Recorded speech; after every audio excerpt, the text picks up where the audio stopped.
You started your career as a financial analyst. How did you pivot into this field? Basically, I started in nutrition because I wasn't getting answers for my children. My daughter had chronic otitis media. Her eardrum wasn't moving, and there was a lot of past suggestions were either, rounds of antibiotics or very invasive treatments, and they just didn't sit well with me. What is a clinical functional nutritionist? Basically, I work with patients who experience chronic disease symptoms, and I take a functional approach, which means that I'm taking a root cause and I'm using food as medicine. I'm just wondering, from the patients that you're seeing, what is trending upwards? Okay. What are people having issues with these days? In children, I see a lot of ADHD symptoms, sort of autism spectrum disorders. I'm also seeing high cholesterol in children, which is quite surprising. I see a lot of allergies in adults, very commonly high cholesterol, hypertension, so high blood pressure, weight gain, hormonal fluctuations, and constipation.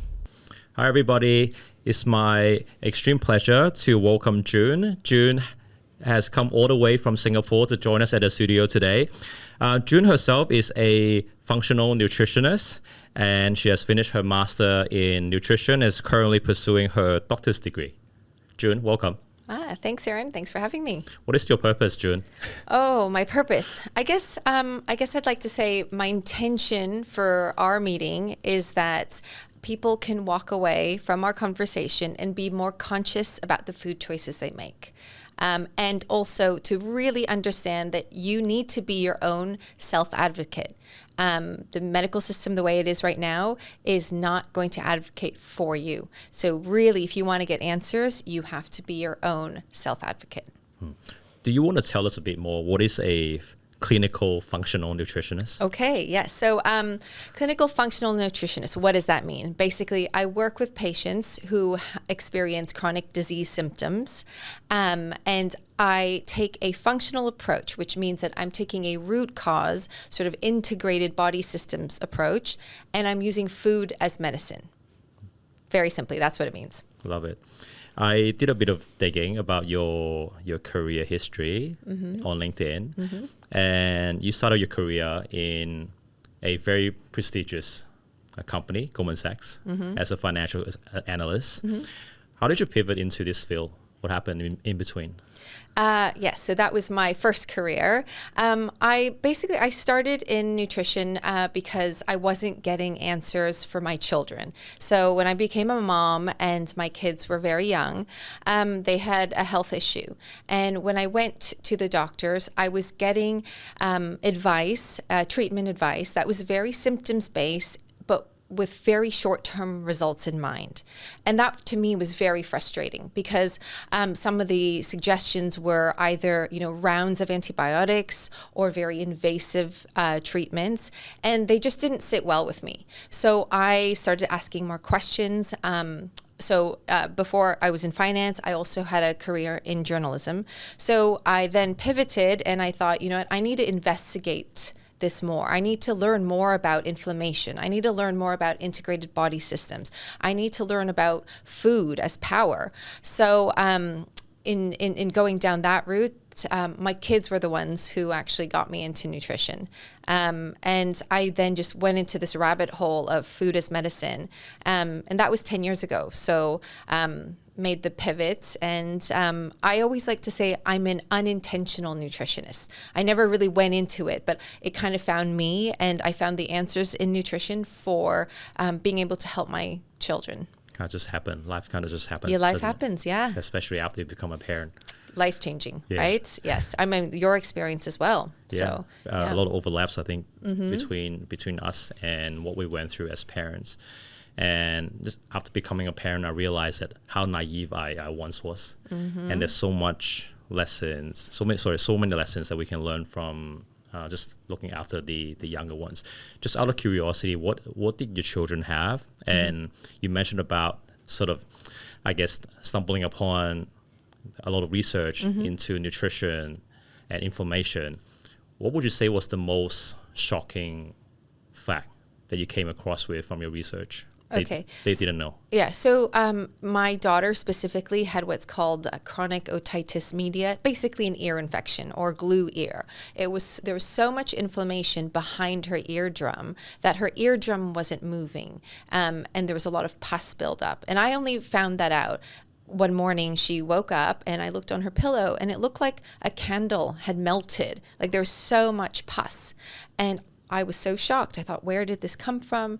Went straight away to an ENT, and the ENT, they said, oh yes, this is otitis media, an ear infection. And I just said, well, where did she get this from? She's 1.5. She's at home. She's not going out to school. Where is she getting this infection? No one could actually answer that question, but they all said, this is how we treat it. We give you antibiotics, and then you could also, she might need grommets, which is sort of like a tube that's inserted through the eardrum. They said, oh, you know what? She has very large adenoids, so we should remove those. And the adenoids are actually part of your lymphatic system. So it's one of your defense systems in your body. So they wanted to remove that. And I just thought, she's 1.5. This doesn't make sense to me. And it's also one-sided. Maybe structurally, if it was both sided, I would have maybe sort of thought, okay. But I went to 5 different specialists and I got 5 different answers. And I thought, this doesn't make sense. And no one's telling me where this crazy infections come from. So this is when I started to investigate a bit on my own. I actually found a practitioner who was a lot more open-minded. And we went down the food is inflammation route, removed a lot of the foods that were causing her internal inflammation, because some people have very external inflammation. You might see sort of like acne or, eczema or, other external ways. But a lot of people, the inflammation is internal. So for my daughter, it was all internal. It was all, sort of in that ENT area. Anyways, removed the foods that were inflammatory for her, changed a couple of other things. And within 3 months, gone, healed, right? So her body recovered. It just needed time. We needed to remove the inflammatory factors and we needed to support her in other ways. So for me, that was like a wow moment. And then I just became obsessed with the idea that food is power. Food is medicine. Very powerful. Did you ever find out what was the trigger? Was it a single food that caused that? Mm-hmm. So it wasn't a single food, but it was actually there's about 5, and then in different combinations. So, but they're very common foods, right? So for her specifically, dairy was one of the biggest issues, right? And at 1.5, you are still you either are giving your child just normal milk, or you're giving maybe sometimes formula still. But this is something that clearly didn't happen overnight. So this is something that was chronic and low grade and underlying, but we couldn't see it.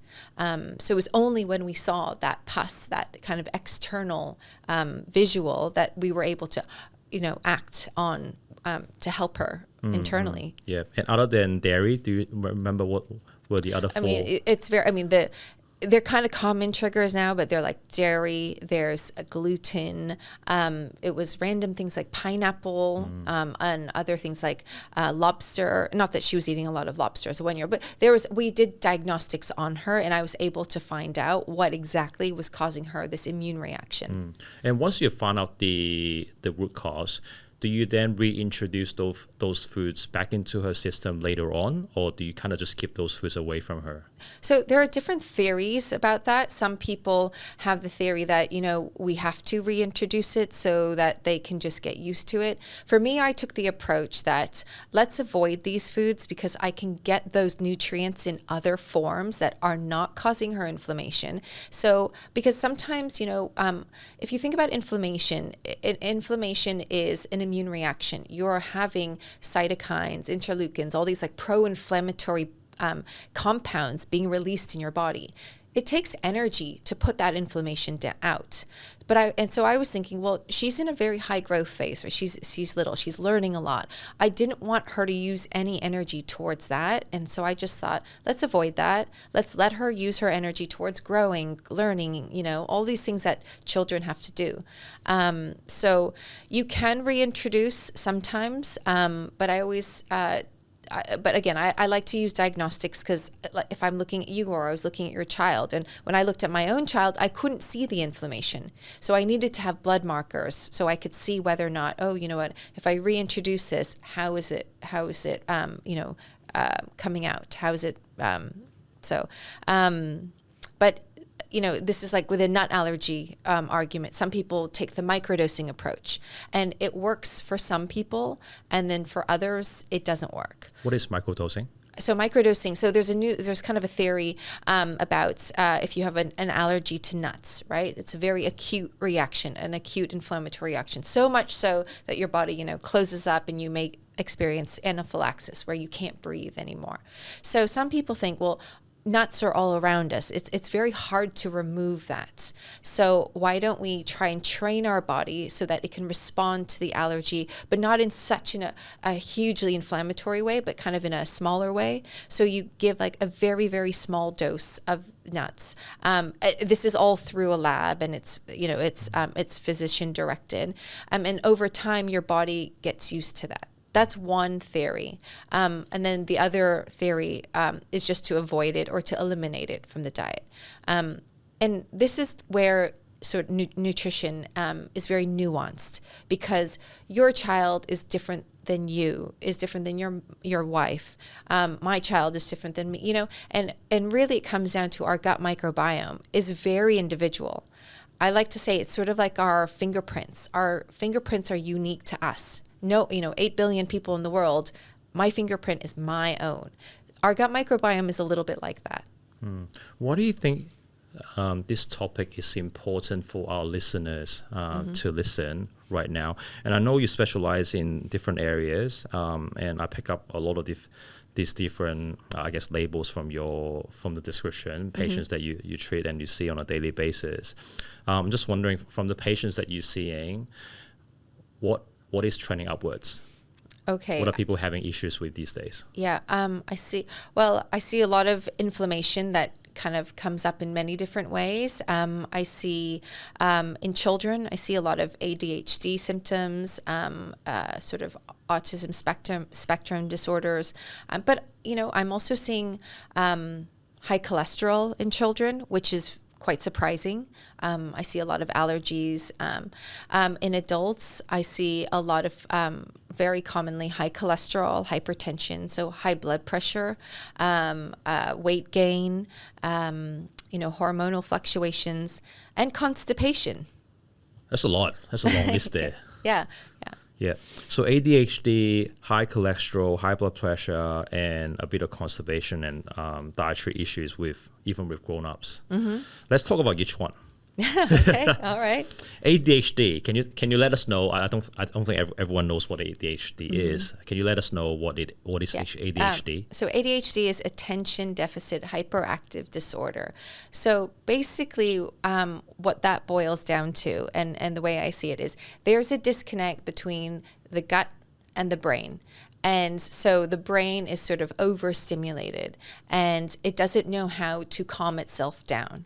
So this can be treated in a number of different ways. Some people go down the prescriptive route, and some people like to see me and go down, well, okay, what can I do to help support my child through food to be able to allow their brain to better regulate, to better self-regulate. And when I look at, and one of the things I always ask people to do is to keep a food diary, because, if I asked you, Aaron, hey, what did you have for lunch yesterday? Don't remember. Yeah, right? And that was just yesterday, 24 hours ago, so food diaries are so important because we have to understand that food is instruction to our genes. We think of food as taste, memory, culture, and it is all these wonderful things. But at the end of the day, food is instruction. So if we're not remembering what instruction we gave our bodies, even yesterday, it's very hard for me as a nutritionist to guess.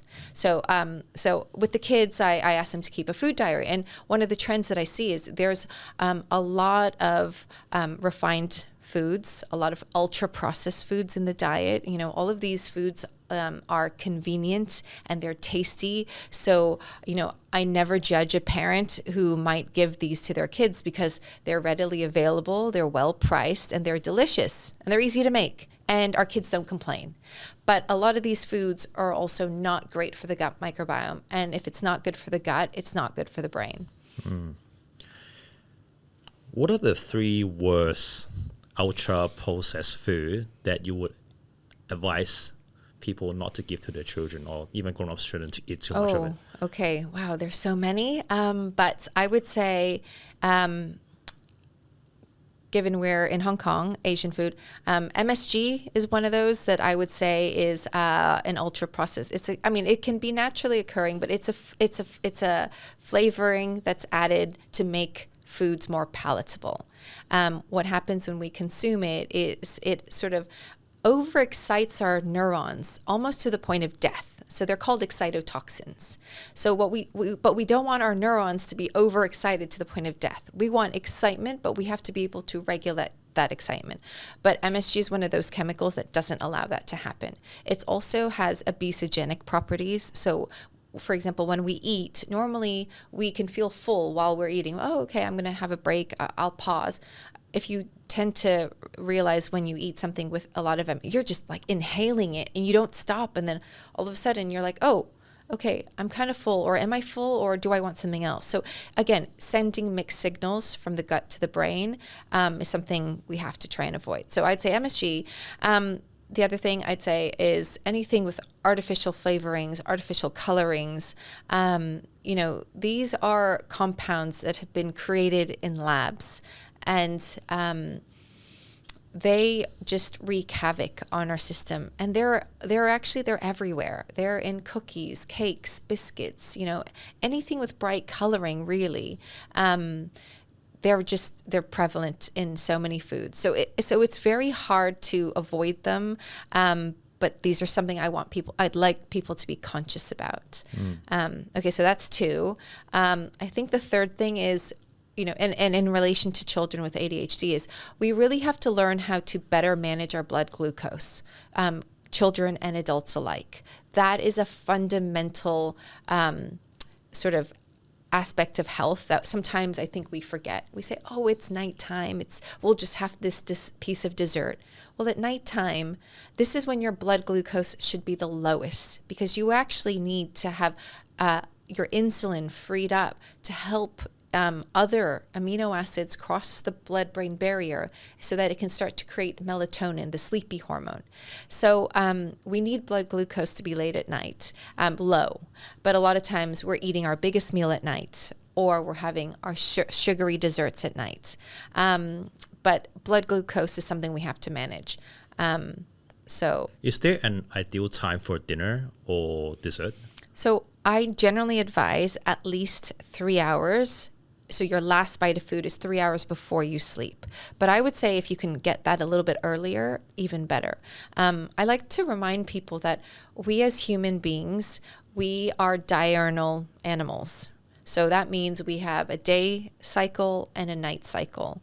You know, it's kind of one of those things I like to say, it's like a universal truth. You know, the sun switches and the moon comes out at night. We have 24 hours in a day. We have 365 days in a year. It's like these are things that we cannot change. They're sort of, so the fact that we are diurnal people, we can't change that. So when we're awake in the day, I'd say this is a great time to eat. Your insulin is naturally higher. At nighttime, we all become a little bit more insulin resistant.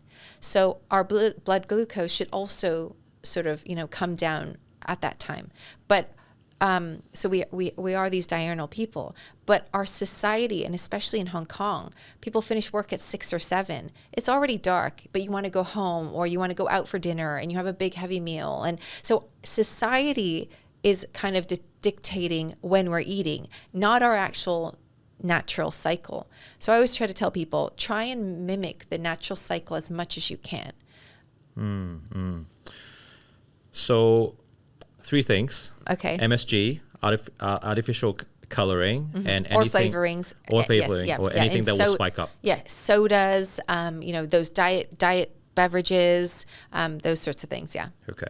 So if I were to have a midnight snack, would you say that it's better off for me to have a pizza than to have something sweet? I would say avoid the midnight snack altogether, first of all. And then I'd say number two, so a pizza, for example, is flour, yeast, cheese, whatever. You might put some processed meats on it. Again, every person is different. So that could be a huge, big combustion of inflammation for you, right? And then, sorry, the other food you said was? It's just like a dessert. Or a dessert. Yeah. Okay. So maybe these, maybe yeast, maybe gluten, maybe dairy, all of these things are more inflammatory than just pure sugar. So it's kind of hard to say, but generally speaking, I'd say avoid both, right? There are so many times people come into my office, and I've been working with them for a while, and they come and tell me, they're like, I have this really funny feeling at nighttime sometimes, and I'm like, okay, well, let's try. They're like, it's in my stomach, and I don't know, and I'm like, is it hunger? They're like, yes. People have forgotten what hunger feels like, and I'm like, it's okay to be a little bit hungry at night when you're about to go to sleep. You actually want to, again, if you've eaten well in the day, you shouldn't feel that way at night. But then, you know what? Try and go to sleep early, wake up in the morning and have a great meal in the morning. Our insulin is naturally a bit higher. It's able to process that blood glucose a bit better. We're following our diurnal cycle. I want to ask you 3 common foods that I think they are in my system, because I do go to a lot of kids' birthday parties. Okay. French fries. If McDonald's French fries and fresh potato fries, are they equally bad? Is one better than the other? Yeah. I mean, they're not equally bad. They're McDonald's, let's not talk about specific brands, but let's say like a fast food chain. You think that it's just potatoes and salt and oil like you would make at home, right? But it's not. It's a long list of chemicals, stabilizers, anti-caking agents, preservatives. A lot of these things are in what you think is an innocuous potato. It's very different to if you make it at home, a real potato with a bit of oil and a bit of salt. So we call them the same things, but they're very different at the end of the day. They're different instructions to our body. Coffee. So I drink 2 coffee on average. I drink 2 coffees a day, one in the morning and one in the afternoon. What's your take on caffeine and coffee? Right. So this question always makes me very unpopular. I am not a coffee fan. If you think about the coffee industry, it's a $1 billion industry, right? And they're selling us a high heat treated bean and water, and they're selling it to us as something that is sophisticated, and it's, like the modern person drinks coffee, and brain studies say it's amazing for the brain. And I always tell people, like, you have to remember the brain does not exist in isolation. The brain is connected to the adrenal system. So while there might be tests on just the brain, we're not looking at the later downstream effects on the adrenal system. If you look at caffeine also, there's the half-life of caffeine is about 6 to 12 hours maybe. So if you drink it at, let's say, 7 a.m., potentially at 7 p.m., you still have half that amount of caffeine circulating in your system. You're supposed to be going to bed at night, but we have half the amount of caffeine still in our blood system. So I'm not a big fan of coffee because of the caffeine, number one. Number two, it's a diuretic, and people think, oh, okay, diuretic, it means I'm just going to lose water. If that was the case, we could drink our urine. We can't. Urine is a liquid that has so much information about us. I mean, imagine, when your wife got pregnant, how did you find out she was pregnant? You did a urine pregnancy test, right? There's hormones in that. So there are hormones in urine. There's vitamins. There's a lot of minerals. Coffee is one of those things that you just sort of, it's a diuretic, and so we leach out a lot of those really important water-soluble vitamins and those minerals, and we can't replenish them as fast. So I'm not a big fan of coffee for those reasons. I might drop my coffee this afternoon just after hearing that. The third thing that I was going to ask you is alcohol. Yeah.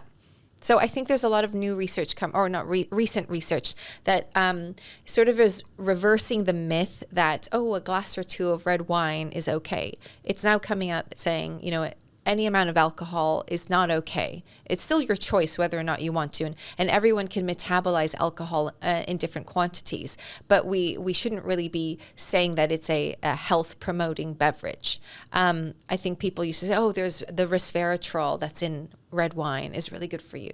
I like to say, well, it's like having that fast food burger and you're eating it because of the sesame seeds. You're saying, that burger's really healthy because of the sesame seeds. It's like, well, not really. You can get the resveratrol from red grapes. You can get it from pomegranate seeds. You can get it from different sources that don't contain the alcohol. Alcohol basically takes our liver, which is a highly functioning organ with so many jobs to do, right? So many chemical pathways, and it basically puts that organ to sleep. So you are really decreasing sort of the efficiency of that organ.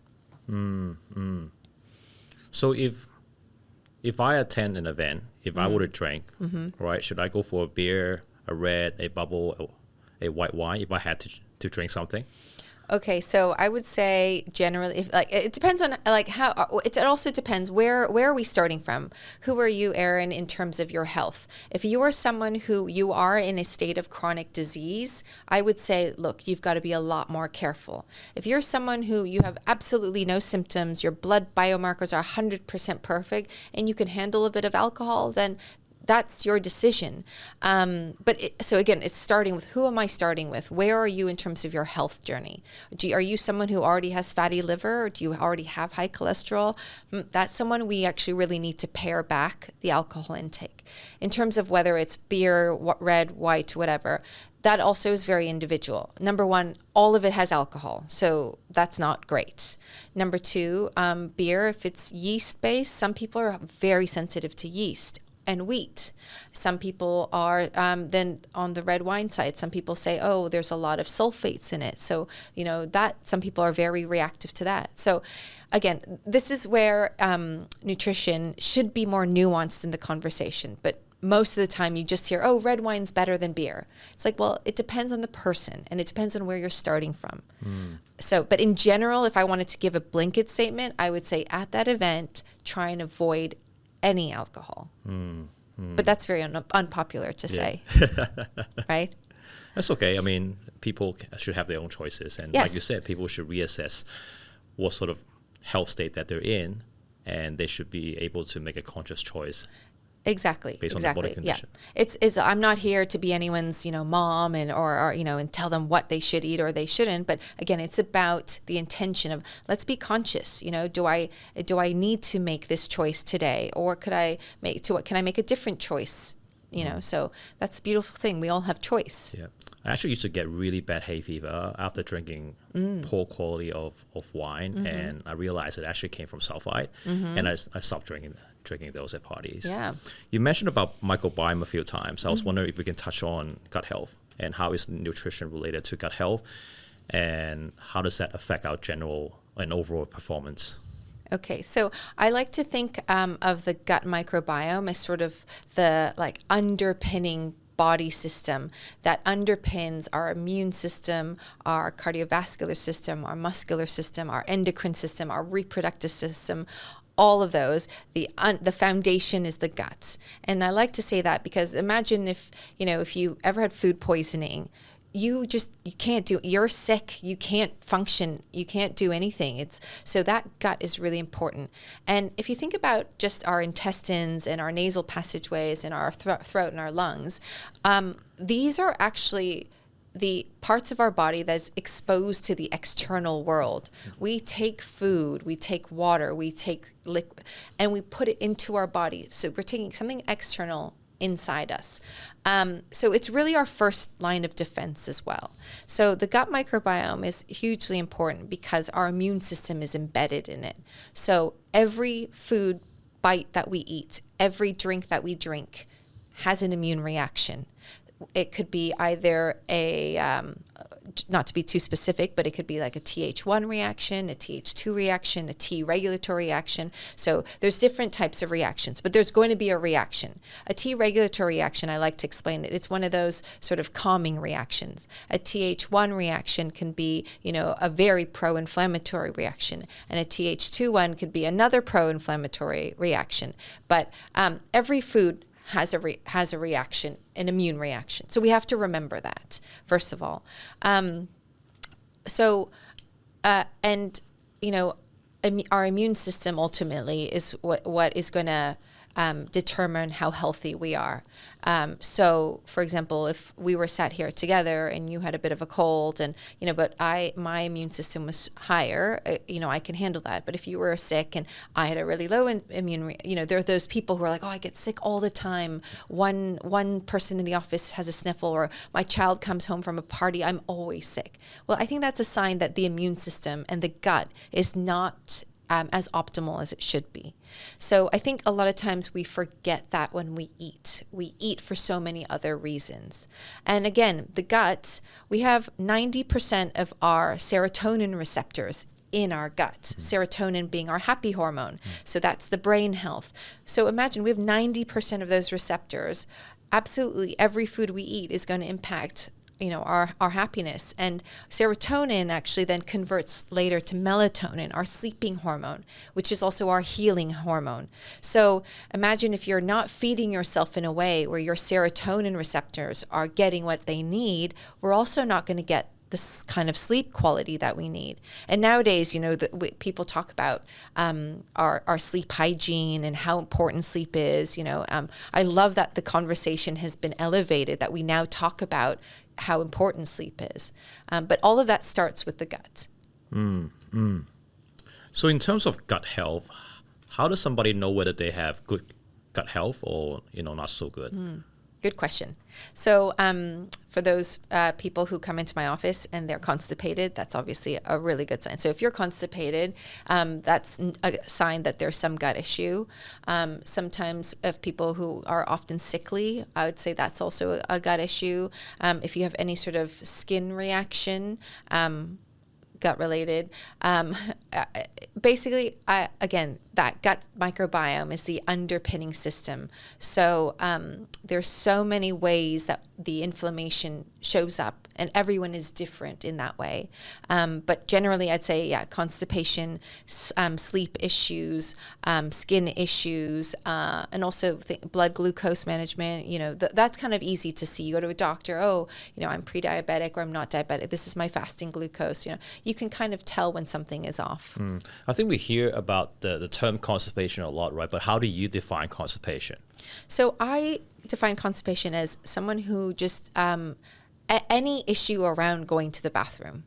That's kind of how I like to put it generally. So when people are not constipated, you don't even think about going to the bathroom, but you know that you go regularly, once or twice a day. You don't have to struggle to go to the bathroom. When you go to the bathroom, it's healthy, it's not so messy, it's well-formed.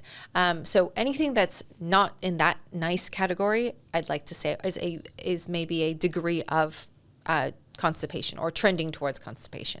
But technically constipation would be like if you haven't gone to the bathroom consistently for a number of days.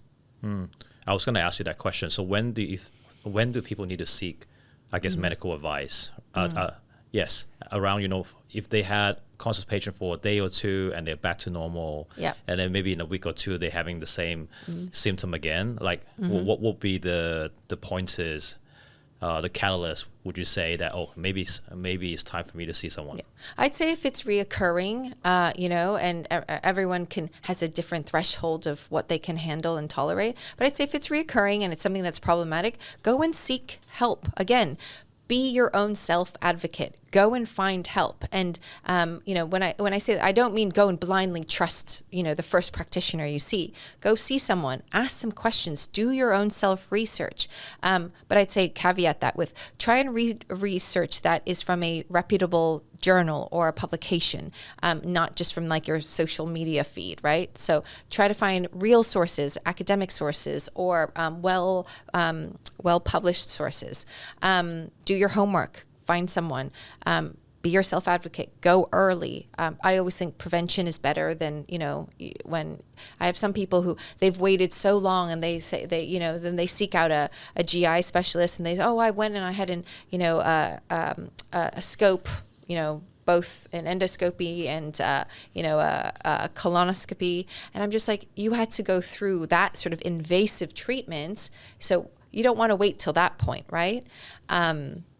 So I would say, generally, if it's reoccurring and you're not comfortable with it, find someone who you feel can work with you, because we should be going to the bathroom every day.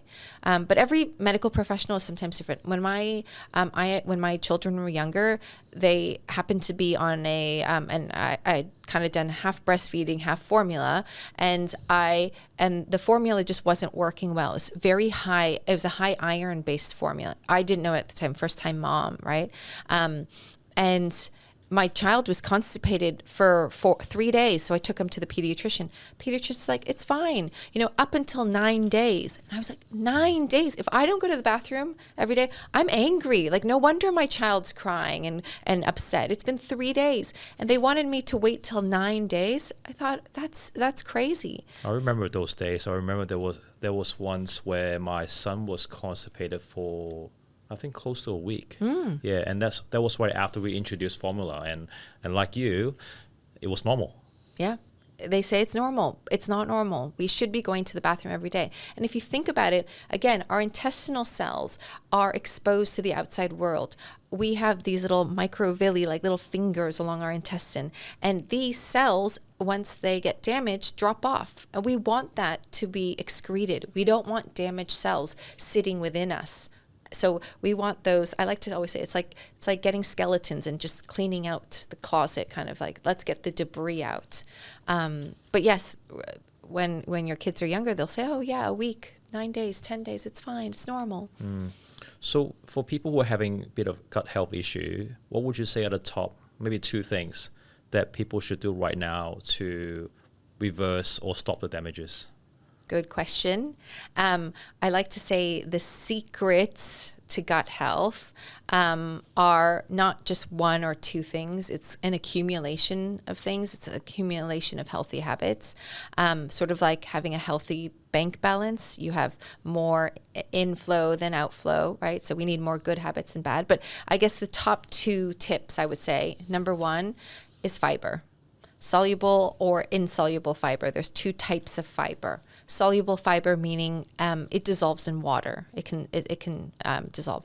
Insoluble is that kind of like roughage in that doesn't dissolve in water.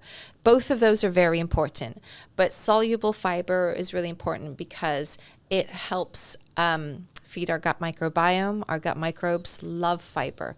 I like to say it's their favorite food. So you feed your gut microbiome, and your gut microbiome creates these byproducts, and these byproducts are called short-chain fatty acids. They're very important to our immune health, our brain health. They're like positive signals. So if you're not feeding your gut microbes the fiber that they want, they're not creating the byproduct, which is the gift for you and your immune system. So I would say number 1, fiber. I like to tell my kids it's my favorite F word. So, right? So I'd say fiber. Number 2, I would say is, well, I guess hydration. I mean, there's so many things. I don't think we drink enough water.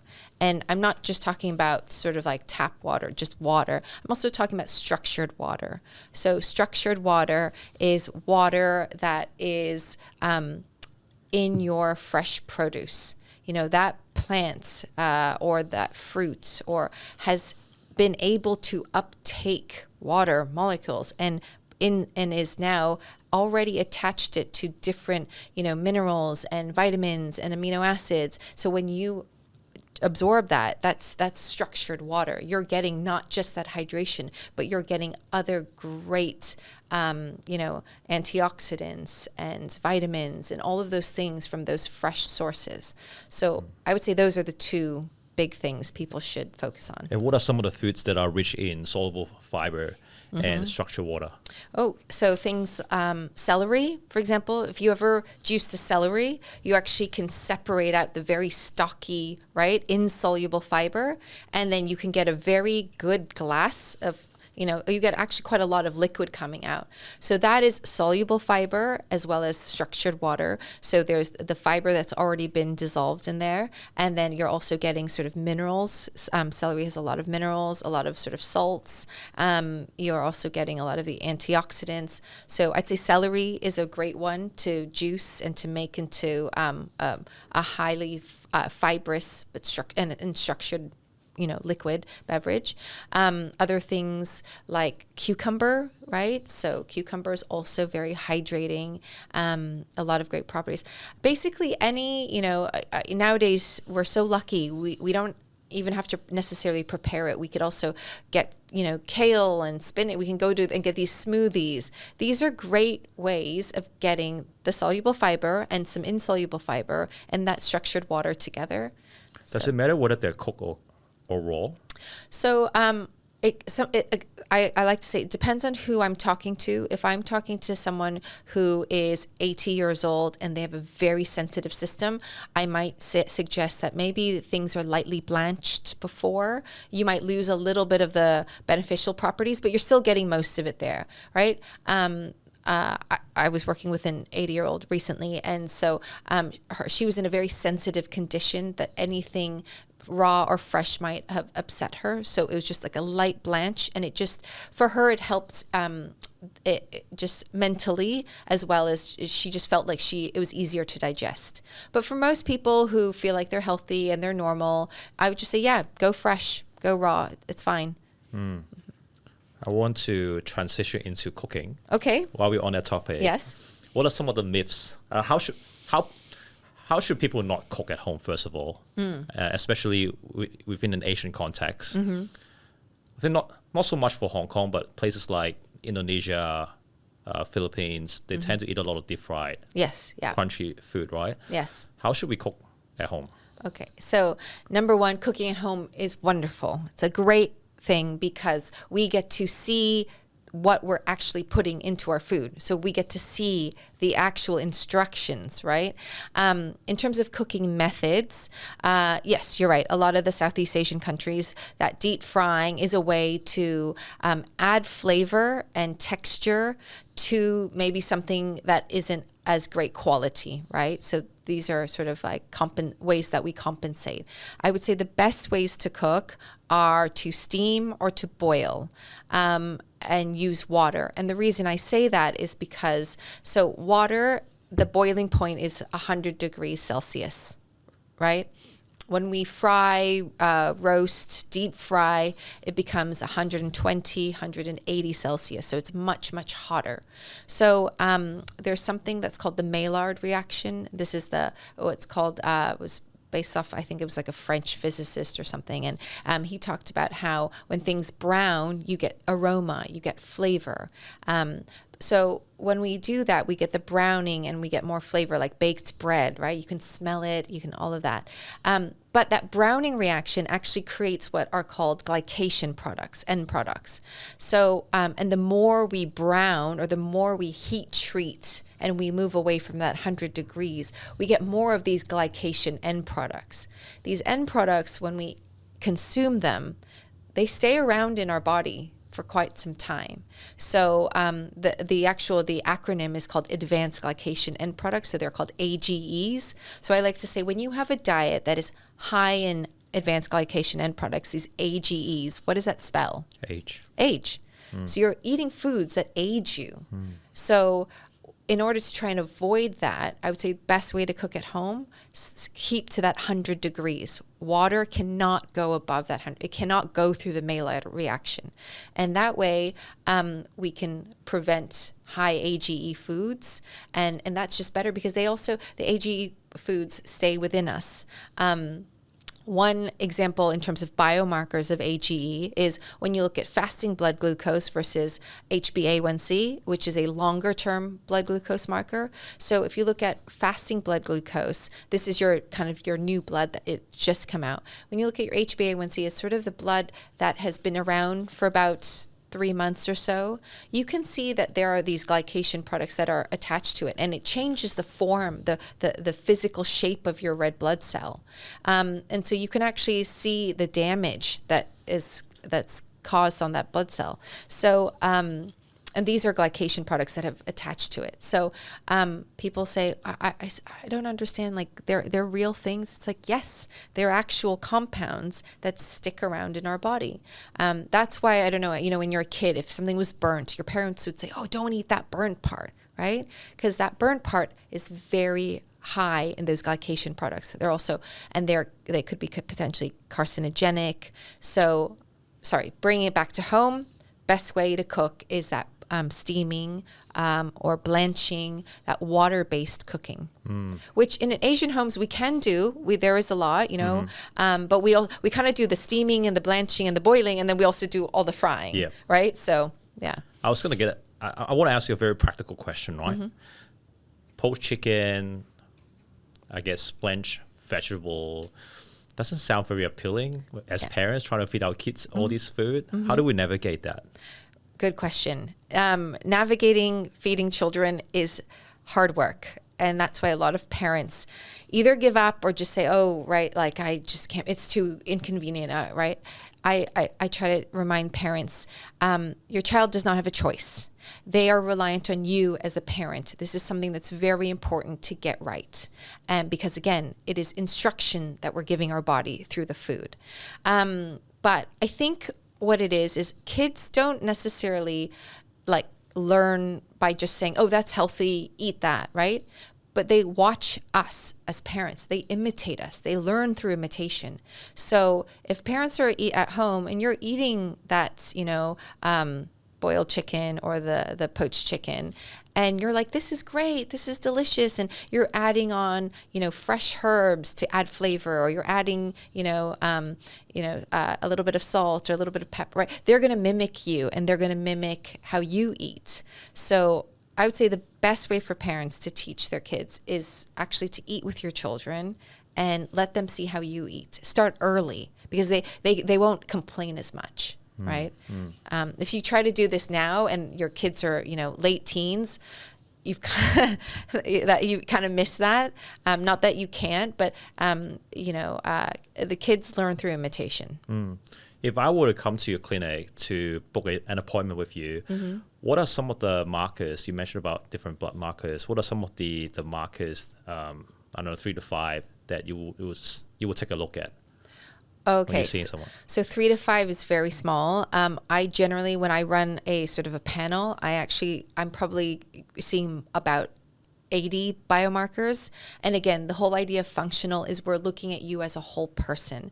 So we're looking at your liver profile, your thyroid profile, your kidney profile, your calcium levels, your electrolyte levels.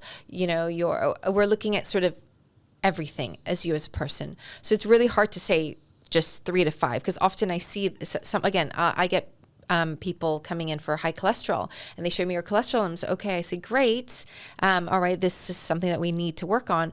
And then, they don't tell me later they have like a prostate issue, right? And I'm like, oh, that would have been helpful to know, or to have markers, because that will then help not only me, but it also changes the mindset of the person sitting in front of me. Because oftentimes people come in and they have disconnected pieces of information. They've seen a cardiologist, they've seen an endocrinologist, they've seen this, and there's no one there to synthesize it all and say, hey, this is you as a person. And when you look at yourself as a person, it's much easier to say, we need to make changes, right? So sorry, there's no like specific markers that I would ask. I'd say, I need to see you as a person. perhaps 2 or 3 if you were to see me. Okay, well, Out of the 80, which I'd say your fasting blood glucose, absolutely important, and your HbA1c. Those, because again, blood glucose, managing that is critical, fundamental, like part of how well you sleep, and just knowing kind of the base level. That would be one. Number two, I guess if you're kind of nearing midlife, that 30s, 40s number, cholesterol is one, because a lot of times our liver has been working very hard from the day we were born, and it's doing thousands of functions at the same time, very complex. So by the time you're in midlife, 30s or 40s, you've probably done some damage to your liver, right? So it's helpful to know whether or not cholesterol is a sort of a symptom of your liver function. That kidney markers, really important, because the liver and the kidney, I like to kind of say that they're husband and wife. It might not be PC to say that, or partner to partner or whatever, but like, let's just say husband and wife, they work together. And a lot of times people think, oh, the liver regenerates. If I drink alcohol, it's fine. My liver regenerates. It's like, well, your kidney doesn't as well. So let's say you have one partner and they go to the outside world and they get abused, and then they come home and they abuse the partner at home.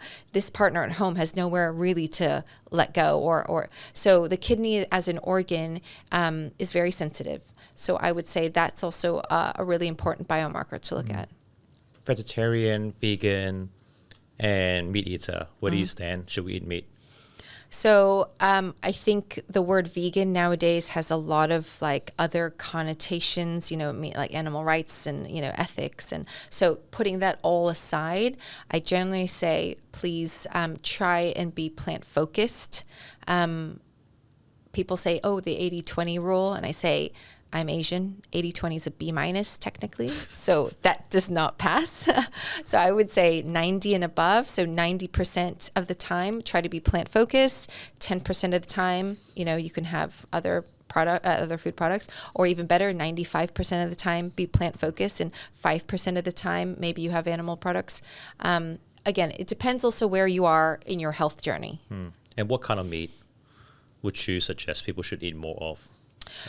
Again, you're very individual. You have an individual fingerprint. I have a very individual fingerprint. Not every meat will impact us the same. I actually had someone in my office a couple of weeks ago, and when they were 20, all of a sudden they decided they weren't going to have any meat. They felt like every time they got a really bad stomach ache, right? Only now, 20 years later, I didn't know that person then, they did a test and they were highly inflammatory. They hadn't eaten any meats for 20 plus years, and still in their blood tests, it was red, like super inflammation. And I asked them, well, why did you stop eating meat when you were 20 anyways? They said, actually, I had heard that people who, when they eat meat and have a stomach ache, your body, they might be prone to having cancer. So I just stopped then and there. And I was like, oh, interesting. So then later, 20 years later, hasn't had meat for 20 years because of that cancer fear. They were someone who was very sensitive to meat. And so had they not taken stock of what their body was trying to tell them, they might have maybe potentially gone down that cancer route. So, so again, generally speaking, I would say try and choose a low heme iron meat. That's something like a fish versus a red meat. I think in our society, it's really interesting that we try to have men eat so much meat, and it's all about meat and protein, and this is how you build muscle. But interestingly, women, every month we menstruate. We have a mechanism to regulate our iron intake. Most women are actually low in iron because we menstruate, we have childbirth, but men do not have a mechanism of losing iron. So if you think about, let's say, a steak, red meat, it's a very high heme iron food, meaning it's a blood iron from hemoglobin. So you're getting a very dense concentration of iron. But you, as a male, you don't have a way to lose that iron. So iron is an element, just like if we had iron handlebars on a bike, and it's just sitting out there, they can oxidize. So if we have too much iron in our system, guess what? That iron can also oxidize. So we're always looking for ranges when we look at blood biomarkers. It's not that we're saying low is good or high is bad. It's that every person has their own specific range. There's a general normal range. But with animal meats, I'd say be conscious of who you are. If you're a male and you have already high iron levels, maybe it's time to find a different source, right, of iron, or just to remove that for a while. If you're a female and you've just gone through childbirth and you've lost a lot of blood, and you don't want to take iron supplements because that gives you constipation, maybe then maybe a heme source is better. So every person is individual, and this is why the nutrition conversation is so difficult. And this is why I appreciate the long format of a podcast rather than, a quick Instagram 3-second. It's very hard to convey that because everyone is starting from a different place, and everyone has different genetics, and everyone has a different context. So why is that? You touch on men and masculinity. So why is that when men go to the gym, we often see people stack their shelves with protein supplement, and we are encouraged to eat as much meat as possible before and after. It will help with the muscle the muscle recovery. What would you say to that? Is that a myth? What should we learn about eggs intake and meat intake? Yeah. I definitely the protein myth is all around us, and it's funny because again. Not to discount any personal trainers, but a lot of times, like I ask personal trainers, I'm like, have you studied nutrition? They're like, no, they studied personal training. They studied muscle physiology, but they haven't studied the gut. So, but it's very fashionable now to sell protein powders and protein bars and all of this. And I think it's because people have actually forgotten to look, okay, so protein and muscle synthesis. Yes, having muscle is a good thing, right? But there are many ways to activate muscle synthesis. And muscle synthesis in our body, we're always having synthesis and breakdown. Our body is always kind of a two-way street. So we think, we just load on this protein powder, we'll just gain a lot of muscle. It's like, well, actually, you're at the gym. Another pathway that turns on the mTOR pathway, the muscle synthesis pathway, is actually that sort of breaking of the muscle, that contraction. You break it, it recombines. So that resistance weight-bearing exercise is actually part of how you're creating that muscle and activating the muscle synthesis pathway, irrespective of the protein intake. And when we talk about protein, I always like to tell people, I'd say, okay, so when we talk about protein, we're thinking meat or we're thinking protein powders or something. And I'm like, protein is a categorical word. Protein, if I said, would you like a lot of protein? That could also mean protein. Viruses are proteins. Would you like a plate of viruses? No, right? Would you like enzymes are proteins? Would you like a plate of enzymes, right? So I think we have to be specific. When we're talking about muscle synthesis, we should be talking about amino acids, the building blocks of protein, and certain amino acids turn on muscle synthesis a little bit faster. But again, we don't want too many of those amino acids because our body has to regulate where it's going to put its energy.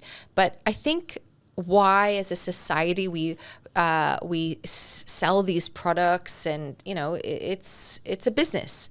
And protein is sexy. Protein is, it's kind of, it also, if we talk a bigger picture in terms of the context, we have the meat industry. It's a huge industry. There's quite a lot of subsidies going into that, right? I always look at, if you think about restaurants, it's meat normally it's frozen and they defrost it and they serve it to you. There's no waste involved because you just do it based on each person coming into the restaurant. Whereas fresh produce, you have no idea whether or not this is going to be wasted or not, so it's more expensive. So there's a whole economic model behind protein and how it's pushed for people. And this is where I tell people, be your own self-advocate. Don't just follow and fall into the marketing traps. Understand, why am I having this protein? What's my source? Where is my baseline? First of all, am I someone who I need more protein intake, more amino acid intake, or am I someone who I'm fine and I actually should be looking at amino acids from a different source? And people forget, sorry to go on too long, but amino acids, these are building blocks. They're in plants as well, So when you buy a pea protein powder, I'm always like, just eat the peas. There's the same amino acids there, but rather than adding in stabilizers and sugar and anti-caking agents and flavorings, just what's wrong with having a simple bowl of peas, right? But the marketing is different. So always go the natural form. I'm a big fan of the natural form. I'm a fan of food as medicine. Let's talk about supplements. Okay. So we see so many OTC, over-the-counter supplements. Yeah. And if you just turn on the TV and look at Instagram ads, they broadcast about the benefits. If you're short in melatonin, you can take some blueberry pills, blueberry supplements, for instance. Where do you stand with supplements? And a little while ago, I spoke to Phil Newman in one of the previous episodes, and he mentioned that the research has shown that people taking supplements doesn't have a net positive effect. So correct. You kind of want to listen to what you want to say with this. Yeah. Again, I think we start with the idea that every individual, like the fingerprint, is unique. So when people look at supplement studies, sometimes you'll see a case study, and that supplement will be very, effective for that person. But then you look at it on a larger cohort study or a population level study, and again, it's net neutral effect, or maybe a little positive, maybe a little negative. So we're all individual human beings. The hard part with supplements, and I think there's a time and place for it. So if you are, for example, you're a burn victim and you suffered 3rd-degree burns and you're in the emergency room, you're going to need supplements, right? You're not able to actually feed yourself. But most of us, we are not in that acute danger scenario. We have the ability to get our vitamins, our nutrients from real sources. But a lot of times the supplement industry is saying, oh, you're deficient in this thing. Here's this easy solution. We think, oh, that's kind of a low cost, solution. I'm buying it, so I'm being proactive. We want to all be proactive. So I kind of see supplements more as a distraction for most people. Again, if you were in an acute situation and you need a specific supplement, that's different. But most of us aren't in that situation. The supplement industry is also not as regulated as, let's say, some of the other industries. You can make a lot of claims. The quality, not all supplements go through third-party testing. They don't all go through certification. You could just create a supplement and you could just sell it. And, as long as you're not doing anything completely illegal, but you don't know what that quality is, right? There's a lot of things called excipients. Excipients are compounds that have been added into a supplement that you're in small doses. For example, silica is a common excipient, and it says that it's always low dose and it's not harmful, it's non-toxic. But imagine you're taking 10 to 12 supplements. Guess what? You're having a compounding effect. And again, you might have a doctor prescribing you one supplement. You might be going to a TCM practitioner. They're prescribing you another supplement. Someone else, and you're buying your own OTC supplements, over-the-counter supplements. So all of a sudden, you've got this cocktail. So I try to remind people, let's go back to the fundamentals. Know your baseline. What are you actually missing? What are you deficient in? If you can get it through food, your body can absorb it and regulate it better. It's safer. You don't have these other excipients. And number 3, yes, you want to be proactive, but let's use that energy and put it towards something that's actually not a distraction. Let's put it towards real action. I remember coming across these ads saying, if you take this vitamin C supplement, you get like 6 times the vitamin C from a fresh orange. Yes. So that's a marketing claim, right? And this is where I like to tell people. So it's the difference about like so using an analogy, let's say I had 100 cars and I said, Aaron, here you go, 100 cars for you. You're like, okay, great. If I don't give you the keys to those cars are useless. You actually now need to pay parking space, rent, upkeep, right? All this stuff. But if I gave you one car with one key, it can actually get you going places. So it's not always about the quantity of the supplement. 6 times as much. Sometimes it's about the source and how effective and efficient that one source is. Food labeling. You mentioned about try to eat MSG-free food. Mm-hmm. Now, when I go to a supermarket and I look at the soy sauce, the chicken powder, almost all of them would say free of preservative and free of MSG and free of artificial coloring. Okay. How much can we trust the labeling? And if there's no MSG in chicken powder, then where's the flavoring coming from? Mm-hmm. Okay, good question. I'm not a food scientist, but I think generally if they're in a supermarket and it's reputable, you have to trust that they've gone through their certain guidelines to hopefully for branding and that the supermarket accepts it. I'd say it's good to look for those things. At least people are aware now that MSG is not great and the artificial flavorings aren't great, so they're trying to remove that. I think you also, though, sometimes have to be careful because MSG can be hidden in different, if you ever see like mushroom flavoring, or there's a different, INS 671, that is kind of like another code name for MSG, right? There's, companies can be a bit clever, but look, try your best. Look for the options that don't say there are, that avoid those compounds. Flavor is very, not personal, or individual, but you can get flavor. So if you look at like a chicken stock, a lot of times maybe they're adding more garlic, or they're adding more basil, or they're adding more of something. So you can actually get a lot of flavor from herbs and dried herbs. And it's just about or salt, right? It's sometimes how we readjust ourselves.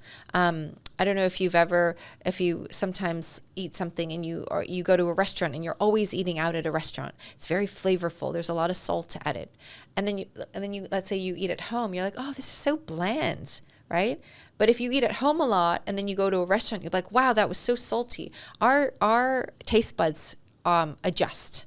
So I think same thing when we're looking for stock. Or maybe try cooking without the stock once. Try using fresh herbs for flavor, or some dried mushrooms as flavor, and try and change your own taste buds. Intermittent fasting. Should people fast? Myths and benefits, and I know there are different types of fasting as well. Yes, yeah. So we could have a podcast on each of these topics for hours because I can also talk a lot.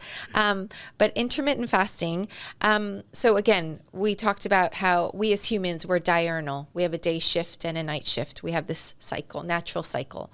I like to remind people of this, and really let's try. And I see people now forcing their fasting through our day, and they have this one big meal at night.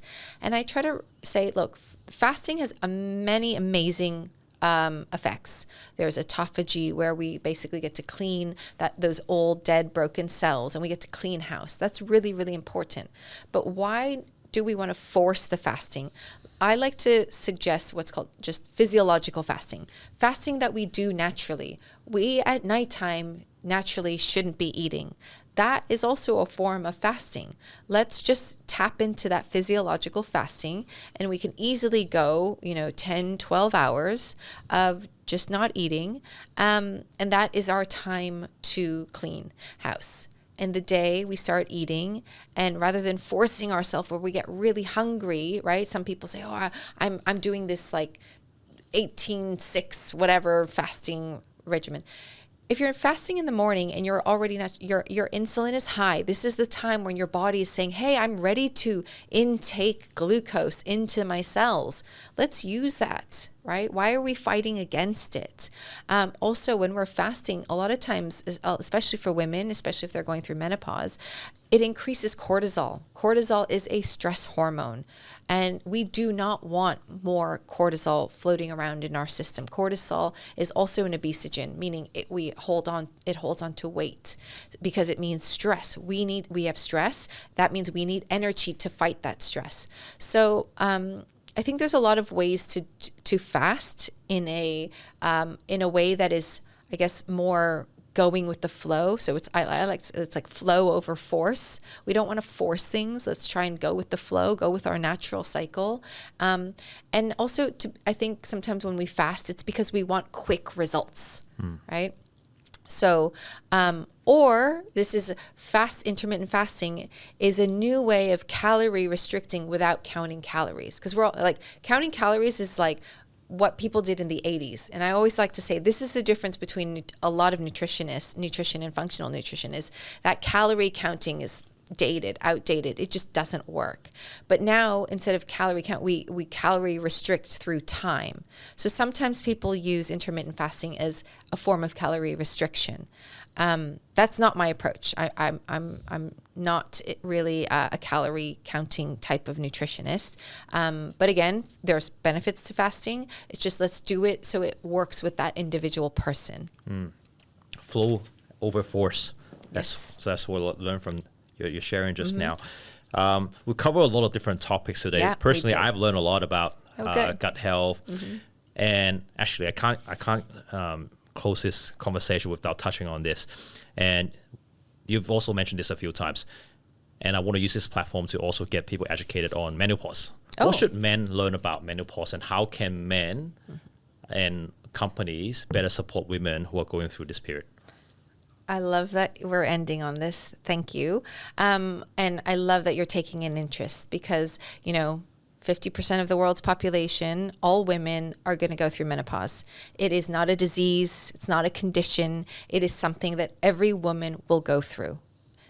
So it's a part of life. It's a phase in life. It's a transition. So the more that anyone's partner can support them and understand, I think then the female going through it will just transition better. So I think that's number one. It's the mindset of, hey, my wife, she's changing. Something's wrong. She's so moody. It's like give her a little bit of context and understanding.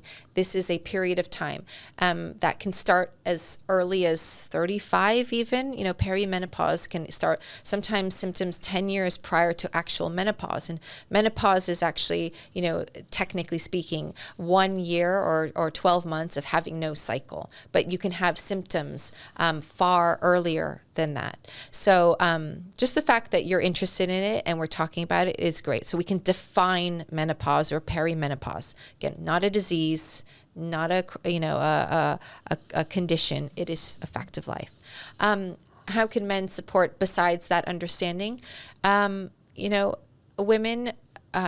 again, gut microbiome, hugely important. So if you see and oftentimes that cooking and that food responsibility and that often falls on the woman or the mother. Sometimes help her out, cook, support her, grocery shopping, and it's hard because men are saying, meat. Part of the gut microbiome when we go through menopause is women need a lot more fiber, actually, because fiber also helps balance that estrogen, progesterone. And any excess estrogen that's floating in the system, fiber is a great way to get rid of that excess estrogen.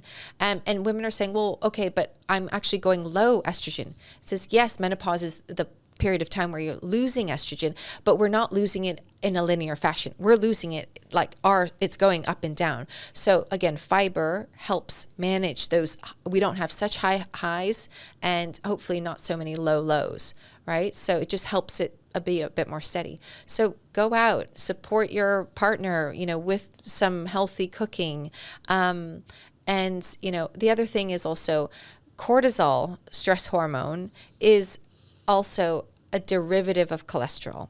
sex hormones are also a derivative of cholesterol. So for women, I always try to tell them is, okay, you might be low here, but is your cortisol really high? So if your cortisol and your stress is really high, you're definitely going to have an impact on your sex hormones. So maybe we have to learn how to decrease our stress so that our body can regulate a little bit better. So, we all talk about mindful practices, but it's really important. And getting the right sleep, the deep quality, good sleep, also really important. There's a lot of ways, but I think for partners of women who are going through menopause, just listening, being there, not judging, and being proactive and, asking, how can I help you? How can I support you? Just having that conversation is also really helpful. Have you come across any companies that are doing well in terms of supporting their employees that are going through menopause? I think a lot of corporates are now recognizing that women, a lot of corporates focus on women when they go through maternity, and they're great and they support women in maternity, and they kind of stop there, right? So I think corporates are now recognizing that women maybe in their late 30s, 40s, 50s, there's also a transition, and that we do need to support women, whether they're going to choose hormone replacement therapy, HRT, maybe, medically insurance, or we support them with more nutrition, or we support them more with psychology, or more flexible working from home hours. I think a lot of corporates are starting to, and it's a space that I'd love to see a lot more improvement on. Thank you, Jieun. I learned a lot of insights from you on many different topics today. We end all our conversations with a question from our guests. So you can ask the audience any question that you'd like them to self-reflect related to the topic. Okay. I guess if I had to ask anybody who's watching this, is how conscious are you before you eat of what you're actually eating and why you're eating? And I think it's really important that people, before they sit down, and I guess maybe this is the idea of where grace came in, or people do a little bit of prayer, you're being thankful. But rather than, in addition to being thankful for what you're eating, just a conscious, what am I actually eating and why am I eating it? And is there enough nutrients in it for me? Right? Is there enough fiber in it for me? Is there enough, is my plate 90-10, 95-5? What is my plate actually made of? So I have this thing called mindful eating with my kids. So there's one thing that I refuse to do. I'm one of those parents, I will never put a phone in front of them when they're eating. Great. Yeah. Yep, absolutely. Yeah. Yeah, that's you're just eating and you have no idea what you're eating, right? Exactly. We should be knowing every bite, and we eat, and is that am I full now or am I not full, right? So, yeah. Great. Thank you so much for coming on today. No, it was great. Thank you. Thanks.